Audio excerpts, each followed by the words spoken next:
Y'all must think I work for fucking Bandai the way I be dropping these videos. We got another trailer here, baby. That is right. I told y'all at the beginning of the week, I have a feeling that something new's coming. More things are coming. Kenpachi dropped. Here is a new trailer for Bleach, Rebirth of Soul. Finally, release date window is early 2025. So again, like I guessed, like I told you guys, I saw the headline. It said 2025, early 2025. I want to see what this video brings to the table, and I'm thinking that this video is going to reveal a lot that we have been asking. How long into the story does it go into? How many possible characters, the gigantic characters possibly being shown, so on and so forth. I just want to see it. I don't even want to talk. Y'all know what to do. Hit the follow, hit the sub, hit the like, hit the share. Continue coming on through here for some more Techneex action, of course. We are rebranding the channel, so stay tuned because I think I'm going to be shifting this channel into the direction that this is going anyway.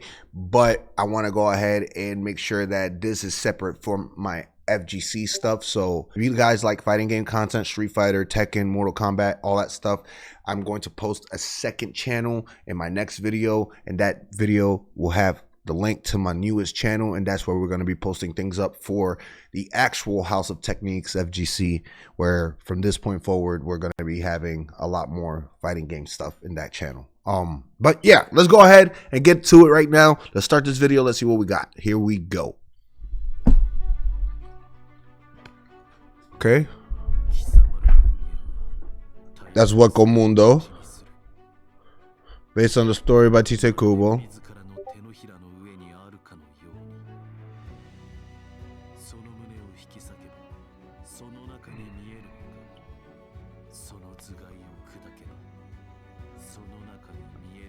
Huh.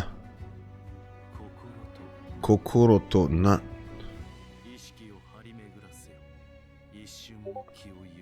Yo, this fucking animation is insane. The in-game animation is being used as the cutscene animations. Holy shit.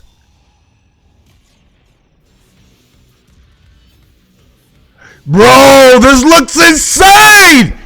Oh my god, I'm trying to tell you this game looks insane. Yeah. He takes 5. He takes 5 with his mask on. Resurrección. The lust.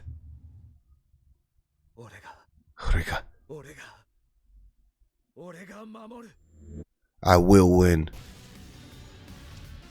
Ah! Part 2 Ichigo!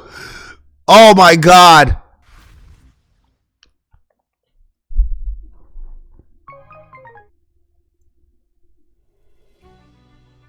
Let's rewatch this shit one more time.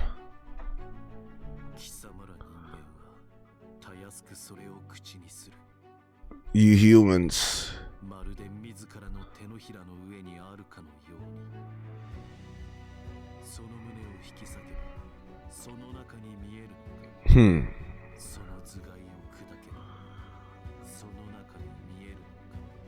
I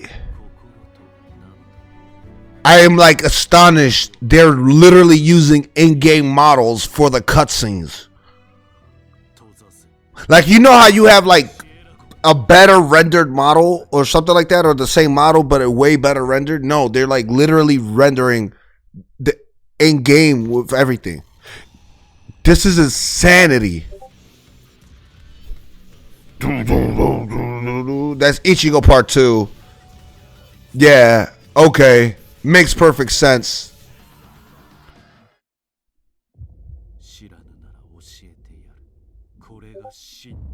It makes perfect fucking sense.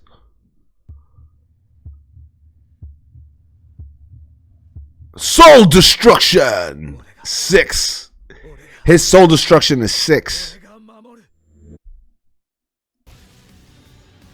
This shit right here though.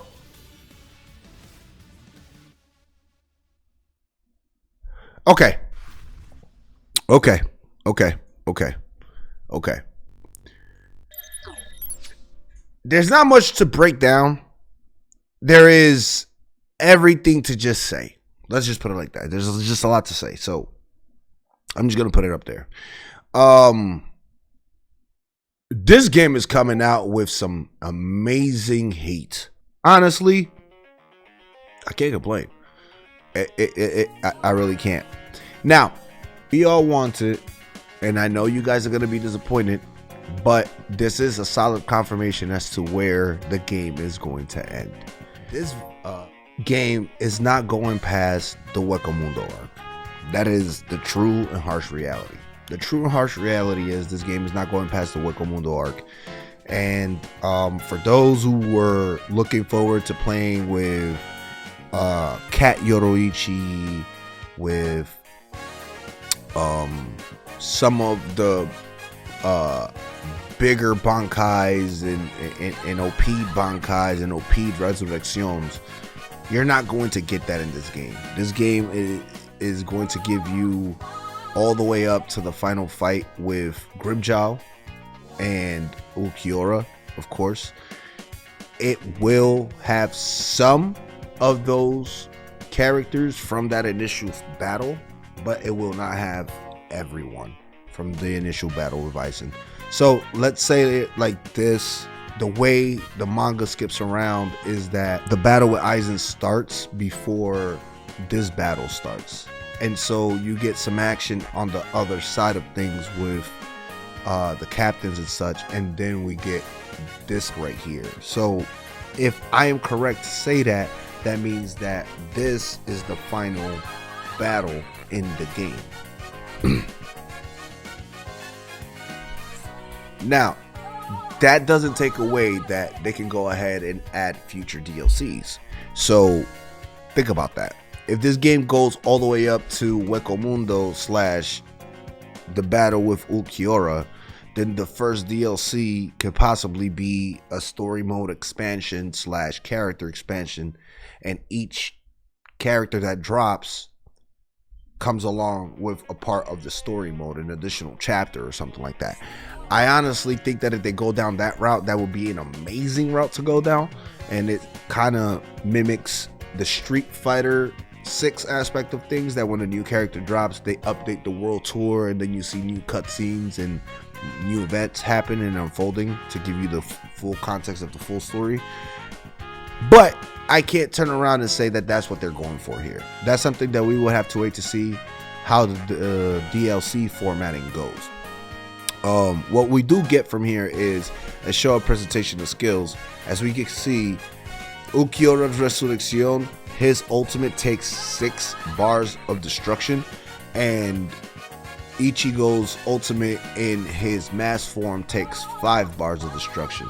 Now, his final form that we get here in this video is our own separate, that is right, it is his own separate slot. I'm telling y'all right now, is going to be his own separate slot, only because in this video we already see him doing his release. So one or two things is gonna end up happening here. We're gonna get part 2 Ichigo, which starts off with the mask already on, and then when you gain battle damage, you can end up activating level 2, or we're going to get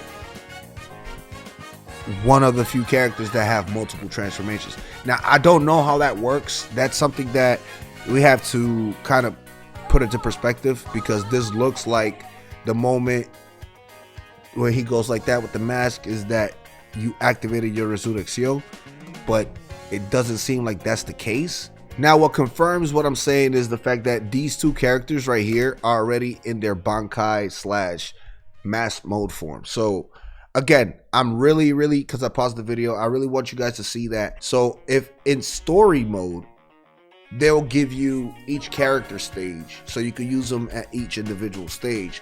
But in battle mode, I don't think that that's what's going to happen.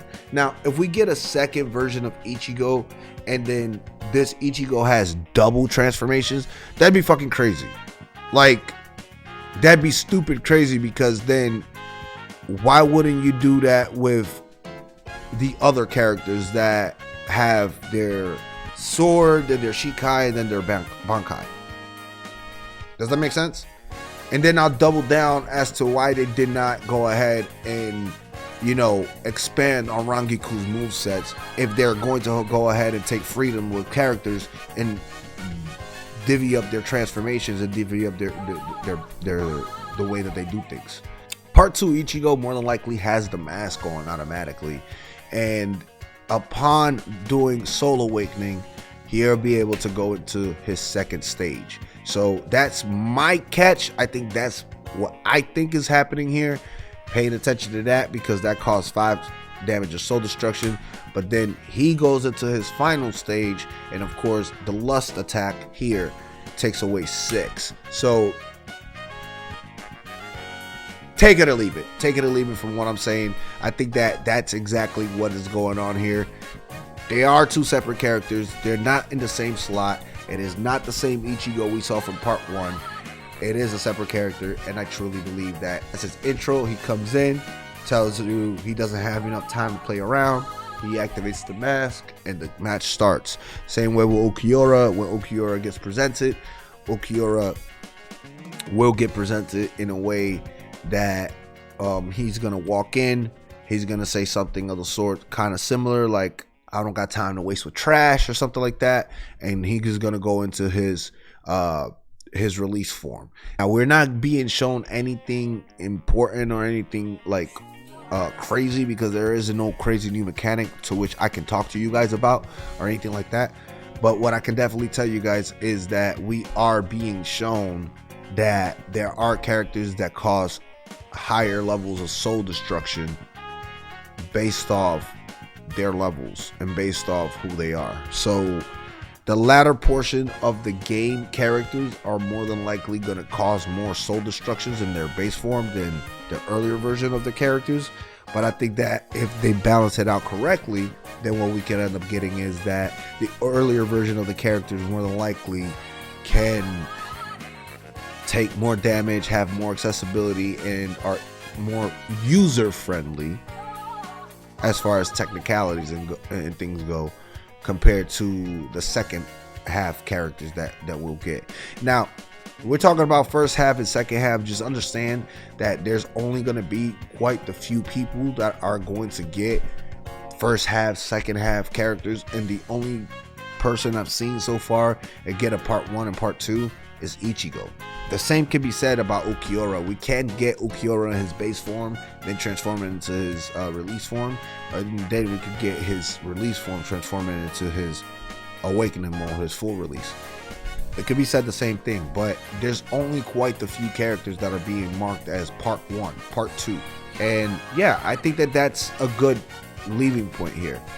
This game will end at the final battle between Ulquiorra and Ichigo. Everything in between is going to be there.